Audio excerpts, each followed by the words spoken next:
I think that true philanthropy comes from the heart of yourself. And growing up as a poor girl, I mean, really poor, not just not having wonderful economic circumstances or material things, but literally poor, like no running water kind of poor. And having education being the road to freedom for me. My grandmother only finished 3rd grade, but taught me to read the Bible. So I grew up knowing how to read and put myself in the position of, by the time I got to kindergarten, I knew all the biblical names from the Christian Bible. So I had a central moment growing up with my mother in Milwaukee after leaving Mississippi. My mother had said there would be no Christmas that year, and therefore there would be no Santa Claus. And I remember being embarrassed about having to go to school, because we all know that the Christmas, the holidays, is about going to school and saying what you got, and I got this. And so I was embarrassed about what I would tell, what would my story be. I wasn't so worried about not getting anything. I was worried about what the story was going to be, or what I did or did not get. About midnight that night, Christmas Eve, some nuns showed up at our door. 3 nuns carrying baskets of food and toys for my half-sister and brother and myself. And I remember feeling relief, felt not joy, but relief, and a sense of wonder that somebody who didn't know me would be able to figure out where we lived and come to our house with a turkey and food for Christmas, and managed to bring a Tammy doll for me, although I'd been wishing for Barbie. I never forgot that moment. And years later, when I was contemplating how I wanted to use my own resources, I thought about those nuns. So my first venture was to go to South Africa and to be able to do for other children, to create that experience that I'd felt for myself, that sense of wonder that somebody cared about me who didn't even know my name. Because I know that for me, it was more than the toys, it was more than the food, it was that somebody reached out and literally the energy of them touched the heart of me. So I wanted to do that. I also knew what a big role education had played in my life. And I always knew from the beginning of my success that I would have to find a way to give back. That's just a part of the way my grandmother raised me, that to those whom much is given, much is expected. She never lived to see how much was given, but I was, taught to give back. So I started out and made a lot of mistakes, because I think all of us go through the process of figuring out the difference between charity and true philanthropy. I made a lot of mistakes because I wanted to give. The heart of me knew that I wanted to have other people experience some of what I had experienced, but I wasn't quite sure of how to do it. So I made a lot of mistakes based on emotional giving. People refer to me as a brand now, the Oprah brand.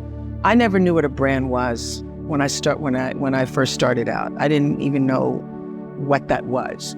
I became a brand by making every decision flow from the truth of myself.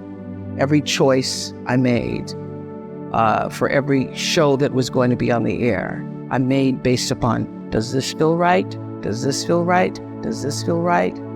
And I do the same thing in terms of my philanthropic efforts.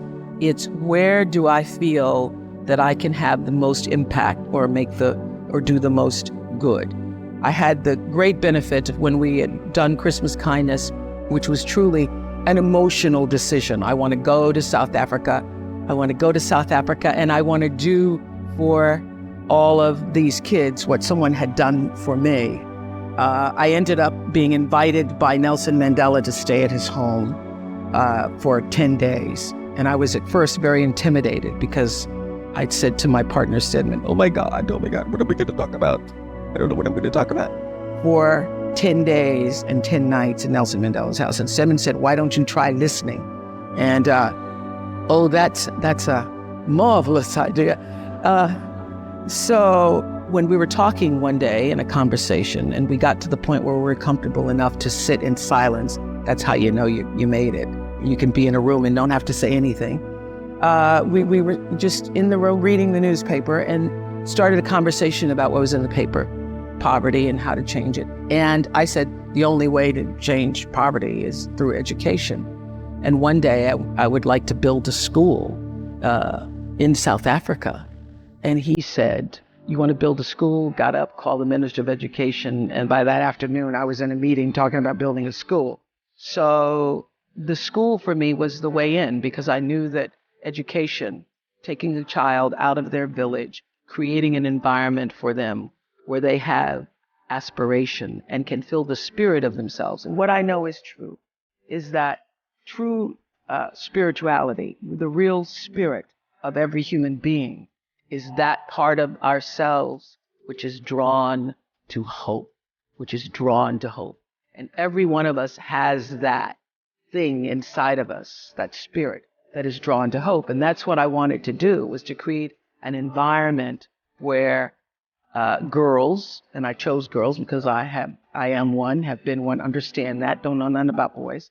And I wanted them to feel the strength and power of hopefulness, that you can do and be and fulfill the possibility of your creation. So that's why I do what I do. When after setting up this school, there was one of the dorm parents was involved in sexual abuse. She was later acquitted, but I still believe the girls. First of all, never in all of my wildest imaginations in preparing for the school, we thought of everything, including knowing how devastating the crime situation can be in South Africa, electrifying all the fences around the borders and making sure that men were off the campus by a certain time of night. Never occurred to me or anyone, I think, that you would have abuse or charges of abuse from a female on campus. And so when that happened, there were lots of people who said, oh my goodness, okay, does this, destroy the dream? No, because I held on to what is the greater vision of that.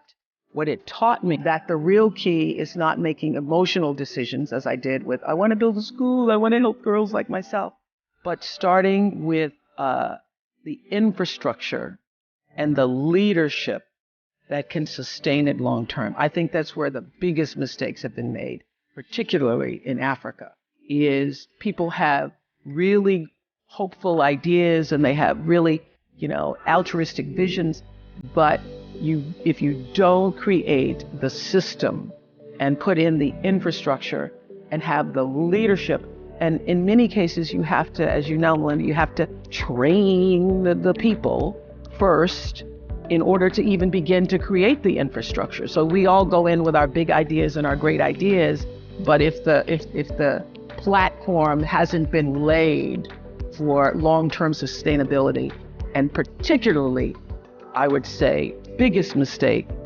is leadership. You have to have people whose vision is not only aligned with yours, but they also carry the passion for the vision as you do. Not just, oh, I want to execute, or I just want to, work in this. You need people who are equally as passionate about it as you are. And when you can do that, then you at least have a chance. What I learned over the years in my 35,000 interviews with people, and still counting, is that there's a common denominator in the human experience. That whether I was talking to convict, I interviewed a father in prison who murdered his 2 daughters. I interviewed a group of women in Texas who'd all murdered their children. I've talked to victims of abuse. I've talked to people who've been through traumatic circumstances in their life, people who've had great victories in their life. I've talked to almost every celebrity you could imagine. And at the end of every single one of those interviews, in one form or another, each of them said this. I finished interviewing 5 men who all admitted to being child molesters and told in graphic detail how they lured children and seduced children. And it was really pretty profound, I would say, compelling. at the end of it, they said, "What's that?" At the end of Beyonce dancing on stage in all of her Beyonce-ness, she turned to me and said, "Was that okay?" So what I learned in all of those thousands of interviews is that there is a common denominator in our human experience. And when I go into any interview, no matter how intimidated I might be or how, oh my gosh, I've never talked to this person before, I know that that's the line of truth that's running through. Everybody wants to know, did you hear me? And did what I say matter? And that's in your own personal relationships. That's with your children. That's every argument you've ever had is really about, are you hearing me? I'm sure somebody's actually said those words in this room. You don't hear me. Are you hearing me? So fundamentally, the desire to be heard, the desire to be validated, the desire to know that what you're doing is meaningful in the world is something that we all hold for ourselves. Just this past week on my network own, I do something called Super Soul Sunday, and I was interviewing Carolyn Mace, who wrote a book called Anatomy of Spirit. And what's really exciting for me is that we were able to broadcast that not just on the cable platform, but to also blast it around the world. So we simulcast it around the world. So all around the world, people are tweeting in, thousands of people at the same time. And she said something that really hit a nerve. I knew it would hit a nerve with everybody because it hit a nerve with me. She was talking about how most people lead their lives following a course that is not their own. And that unless you can find the course that is truly your own, you will remain off course. And she was talking about how so many women betray themselves, and that when you betray yourself in relationships, regardless of what those relationships are, then you are no different than the person who hurt you. Now, that's just a simple little sentence. When you betray yourself, you're no different than the person who hurt you. Most of us in this room are cognizant of that. We're aware of that. But there's a whole world of people who are not. So what comes back to me is all these people who are tweeting, "Oh my God, I never thought of it that way before." That to me is the purest validation, because the reason why I wanted to do that show is so that people would feel and be able to discover a path to better themselves, a way to see themselves differently. And that one little phrase, when you betray yourself, you become no different than the people who hurt you. Open the door for that. So I, in that way, am validated because I'm very clear about what my purpose on earth is. I'm very clear that the work that I do on television is just a way of me manifesting myself as a vessel and a vehicle for the larger energy that I call God, for the larger universal purpose that I call God. That's what it is to me.